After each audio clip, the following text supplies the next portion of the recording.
somehow the attacks against Asians, there's been this fervor in the media about anti-Asian racism and attacks, and that's unfortunate on its own. But how did it become black people primarily becoming the perpetrators of such attacks? Um, is there something we're missing here in Canada, or is this just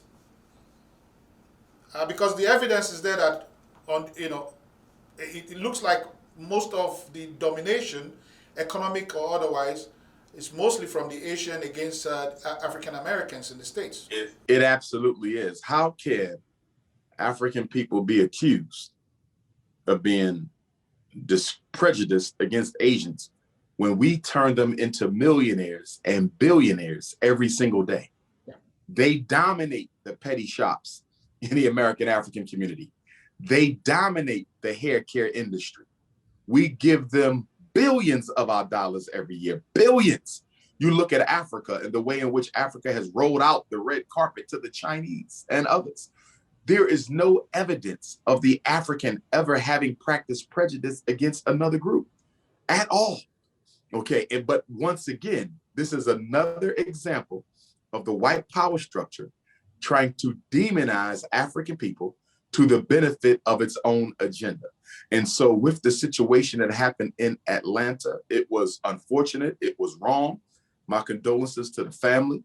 I think the response by the government was appropriate. I think it was appropriate to fly the flag at half-mast. I think it was appropriate for President Biden and Vice President Harris to go down and meet with the Asian American community in Atlanta. I have no problem with the amount of attention that it got. No issue with that.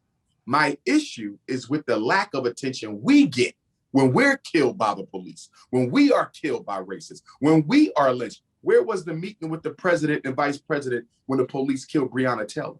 Where was the meeting with the president and the vice president when the police choked out Eric Gardner? Where was the meeting with the president and the vice president when they murdered Tamir Rice? Y'all been killing us for centuries. And definitely y'all been murdering us even more rapidly in the post-Obama era. Where's our meeting with the president and the vice president? Why hasn't the flag been flung at half-mast for all the police victims of all the Black victims of police genocide and white lynch? Where is the meeting with the president and vice president for us? So to me, it is an insult. Although it is appropriate for the Asian community to get the attention and compassion that they received, I have no issue with that. It is an insult because we never got that kind of attention. We never got that kind of a treatment.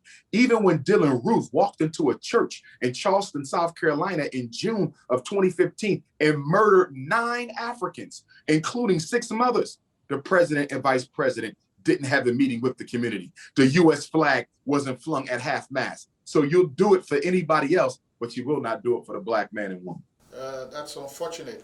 Coming back to the role of Black so-called conservatives in the U.S.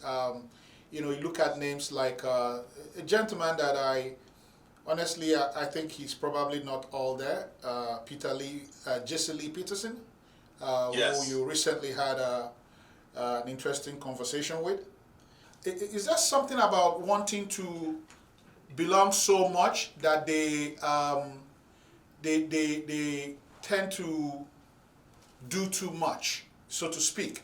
They want to appear to be more American than the rest of fellow Black Americans, African Americans, and they just kowtow to white culture so much. This brings forward a need for me to clarify the Negro and the coon, because you have Negroes and you have coons. And the difference between the Negro and the coon is that the Negro is innocent in his ignorance. The Negro thinks Black is ugly. The Negro thinks the African has no history. The Negro thinks the white woman is more attractive. The Negro thinks that Jesus is white because that's what he's been taught. He's innocent. He's a victim of miseducation, ignorance, and toxic socialization. That's the Negro. But you can wake him up because he's innocent. you can wake him up. That's the Negro, an innocent, unconscious African. The coon is different because the coon knows Jesus ain't white. The coon knows Africans got a history. The coon knows racism exists, but the coon is financed to work against the best interests of his race.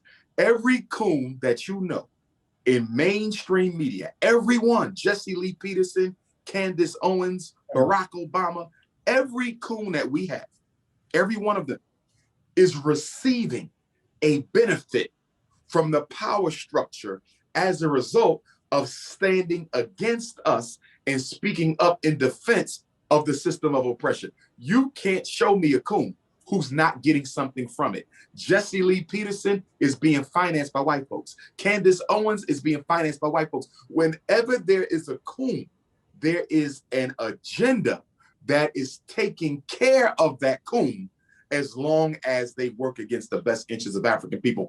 Jesse Lee Peterson knows better. Candace Owens knows better. Barack Obama knows better, but they're being financed. Charles Barkley knows better. Shaquille O'Neal knows better, but they're being financed to work against their people. I can tolerate a Negro. I can never tolerate a coon. That's the first time I'm getting that clarification on the difference between a coon and a Negro. Well, now, I just had to bring this up because you may or may not refer to the name. I will. Because it was something that I saw and it was distasteful. A gentleman by the name of Tariq Nasheed of the Foundational Black American put out, he was involved in this video where he thought someone that he was talking to was African, so to speak, as if he's not African himself, but like someone that is continental African because of the guy's features somehow. The guy is obviously is African American, but he looked more continental African, so to speak. And there was this brown paper test that he was applying to this guy to say, "You're not one of my people." What part of the Congo did your family come from, nigga? I don't know. Okay, no, let's play a game. Your family, your mom and dad or your granddad are immigrants. I see that hairline, nigga. I see them assy fucking knuckles. You are not no foundational Black American. I know my people. Nigga, I see that disco ass. You're racist in the back, nigga. You are racist. I'm not racist, nigga, but don't act like you a foundational Black American. Let's stop it. I know my folks. And for a guy like that who one would think will know better and has been, he's done some very good work in the past, why do we still have individuals who are taking this brown paper test to determine who is more American Black than other Blacks? First of all, that is absolutely ridiculous. I have relatives who are as dark as any African on the continent, who are the posterity of our ancestors who came across the Atlantic Ocean. So skin tone does not rule in or rule out who is a continental African versus an American African. Once again, you have the science of self-hate at play, the pseudoscience of self-hate at play. As far as Mr. Nasheed goes, he's a former pimp of his own admission. That's how he established himself within the media, by exploiting and taking advantage of women.